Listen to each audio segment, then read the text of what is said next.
Alam mo ba, ang oregano ay maganda para sa sipon at ubo ng bata.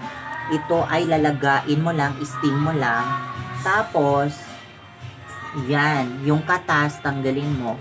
Para meron kang pang painom sa bata. O, diba, winner, oregano. Ano ba to sa English? Oregano.